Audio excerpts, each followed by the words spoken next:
আজ এমন একটা কাবাবের রেসিপি আমি আপনাদের সঙ্গে শেয়ার করব, যেটা এমনিও খেতে ভালো লাগবে আর রুমালি রুটি বা পরোটার সঙ্গেও হেভি লাগবে। নমস্কার, আমার চ্যানেলে সবাইকে স্বাগত। ভিডিওটা স্কিপ না করে লাস্ট পর্যন্ত দেখতে থাকুন।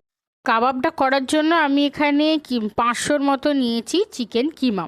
এটা অবশ্য পুরো আমি মিক্সিতে পুরো পেস্টের মতো করে নিয়েছি। আর ওর সঙ্গে যেগুলো দেবো এখানে দিয়েছি একটা হচ্ছে পেঁয়াজ, সেটা একদম কুচি করা, মিহি করে কুচি করেছি। এখানে লঙ্কা কুচি, টমেটো কুচি, এটা হচ্ছে আদা রসুন কুচি, আর এখানে আছে দুটো ডিম সেদ্ধ করা। এবার কাবাবটা রেডি করার জন্য যে ম্যারিনেট করে নিতে হবে। এবার একে একে আমি এই মাংসের মধ্যে আমি দিয়ে দেবো স্বাদ মতো নুন। এতে আমি দিয়েছি একটার মতো লেবুর রস। আর আমি প্রথমেই দিয়ে দিচ্ছি গরম মশলার গুঁড়ো। যেহেতু আমি এইটা একদম মাখতে হবে ভালোভাবে, তাই আর যাতে হাত না করতে হয় আমি আগেই দিয়ে দিলাম। আচ্ছা, এরপর দিয়ে দেবো পেঁয়াজ কুচিটা, দিয়ে দেবো লঙ্কার কুচি, এটা হচ্ছে টমেটো কুচিটাও দিয়ে দিলাম, আর পেঁয়াজ রসুন আর যে আদা রসুনের কুচিটা ছিল সেটাও দিয়ে দিলাম। এবার দিয়ে দেবো যে 1 চামচ হচ্ছে আদা রসুন বাটা। এই কাবাবে হচ্ছে আদা রসুন বাটাটা অপশনাল, আপনারা চাইলে দিতেও পারেন, আবার নাও দিতে পারেন। যাদের স্মেলটা ভালো লাগবে তারা দিতে পারেন। আমার ভালো লাগে আদা রসুনের পেস্টটা, মানে খেয়ে অভ্যস্ত বলে আমি আরোই এটাই দিয়েছি কুচিটার থেকেও। এই কুচিটা মুখে পড়লে ভালো লাগবে, আর এইটা জাস্ট হচ্ছে ওর গন্ধটা কাটিয়ে দেবে, আর ভালোও লাগবে খেতে। আর এখানে দিয়ে দিয়েছি যে দুটো ডিম আমি সেদ্ধ করেছিলাম, সেটা গ্রেট করে দিয়ে দেবো, পুরো একদম ভালোভাবে গ্রেট করে দেবো। আর এখানে দিয়ে দেবো একটা ডিম, কাঁচা ডিম দিয়ে ভালোভাবে আমি পেস্ট মাখিয়ে নেবো। ভালোভাবে মাখিয়ে আমি এটা রেস্টে রেখে দেবো। 1 ঘন্টা কি আমি 2 ঘন্টার মতো রেখেছিলাম, এরকমভাবে রেখে দেবো। আর আপনারা যাক হাতে কম সময় থাকলে মিনিমাম চেষ্টা করবেন 30 থেকে 45 মিনিট রাখতে। আমার হাতে টাইম ছিল বলে আমি 2 ঘন্টার মতো রেখেছি।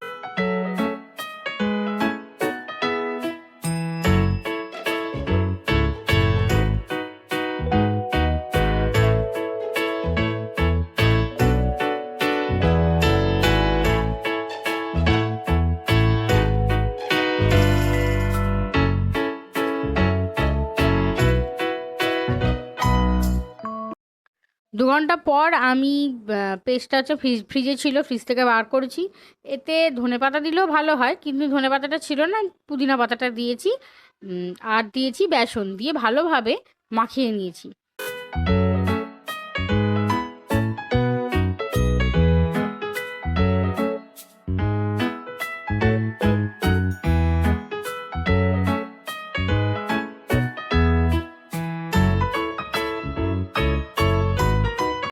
পুরো আঁট আঁট হয়ে গেল। এবার হাতে একটুখানি তেল মাখিয়ে নিয়ে আমি ওই ওখান থেকে মানে ওই যে পেস্টটা আছে সেখান থেকে গোল গোল করে আমি অনেকগুলো পিস করে নিয়েছি। আর এখানে একটা টমেটো আছে, সেটা আমি স্লাইড করে নিয়েছি। এবার এক এক করে প্রথমেই আমি হচ্ছে, যেহেতু এটা এক এক করে করতে হবে, তাই জন্য প্রথমে আমি একটা ফ্রাইং প্যানে তেল গরম আমি অলরেডি করতে রেখে দিয়েছিলাম কম আছে। এবার আমি ওই যে গোল গোল করে রেখেছিলাম সেগুলোকে ভালো করে হাতের সাহায্যে চ্যাপটা চ্যাপটা করেছি। আর এক সাইডে আমি একটা টমেটো দিয়েছি, ভালোভাবে মাঝখানটা দিয়ে দিয়েছি যেমন দেখতে পাচ্ছেন, দিয়ে এক এক করে আমি ছেড়ে দিচ্ছি তেলেতে। এটা আসলে একটা পাকিস্তানি রান্না। এটা আমার দেখা যে এগুলোকে পুরো একদম বেশি করে ঘিয়ে একদম চুবিয়ে ভাজে, মানে যেমন ছাঁকা তেলে ভাজে সেরকমভাবেই ভাজে। আর সেটা হচ্ছে পুরো ঘিয়ে ভাজে, আর একদম পচপচে হয়, পুরো ঘি একদম টপছে এরকম হয়।